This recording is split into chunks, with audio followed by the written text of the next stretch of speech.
मित्रों, इस वीडियो के माध्यम से हम जानेंगे कि हिंदू धर्म के मानने वाले लोग पूजा पाठ करते समय देवी देवताओं को लहसुन और प्याज नहीं चढ़ाते हैं। साथ ही आपने यह भी ध्यान दिया होगा कि अधिकतर हिंदू नवरात्रि के समय प्याज लहसुन का सेवन नहीं करते।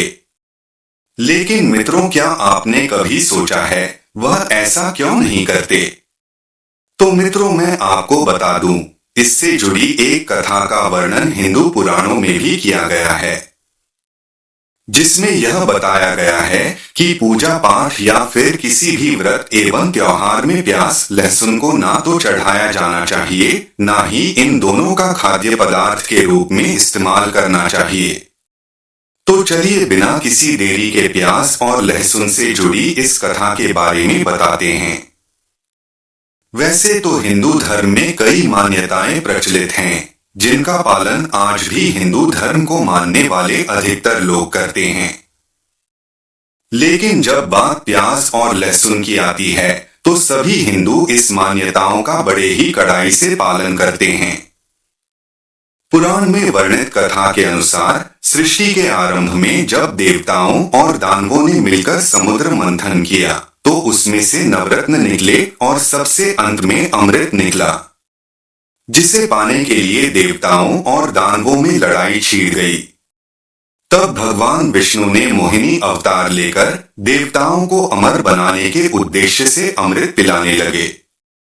उसी समय राहु और केतु नाम के दो राक्षस देवताओं के बीच आकर बैठ गए। मोहिनी रूपी भगवान विष्णु ने उन दोनों राक्षसों को भी अमृत पिला दिया। परंतु यह बात जैसे ही भगवान विष्णु को पता चली, तो वैसे ही उन्होंने राहु और केतु के सर को अपने सुदर्शन की सहायता से धड़ से अलग कर दिया। परंतु सर धड़ से अलग होने तक उन दोनों राक्षसों के मुंह के अंदर अमृत की कुछ बूंदें चली गई थी। ऐसे में राक्षसों का सर तो अमर हो गया, लेकिन शरीर का बाकी हिस्सा नष्ट हो गया। लेकिन जब भगवान विष्णु ने राहु और केतु का सर धड़ से अलग किया था, उस समय उनके शरीर के खून की कुछ बूंदें जमीन पर गिर गई थी। और ऐसा माना जाता है कि उन्हीं के खून की बूंदों से प्याज और लहसुन की उत्पत्ति हुई। इसलिए यह भी माना जाता है कि जब हम लहसुन और प्याज खाते हैं, तो हमारे मुंह से गंध आती है। इसके अलावा धर्म शास्त्रों की माने तो प्याज और लहसुन की उत्पत्ति राक्षसों की खून से हुई है, और इसलिए इसमें हमेशा राक्षसों का वास होता है। और यही कारण है कि ना तो प्याज और लहसुन का इस्तेमाल व्रत के दिन खाद्य पदार्थ के रूप में किया जाता है, और ना ही इन दोनों को किसी भी हिंदू धर्म में देवी देवताओं को चढ़ाया जाता है। परंतु सर धड़ से अलग होने से पहले कुछ बूंदें उन लोगों के अंदर चली गई थी। इसलिए प्याज और लहसुन में रोगों से लड़ने की क्षमता होती है।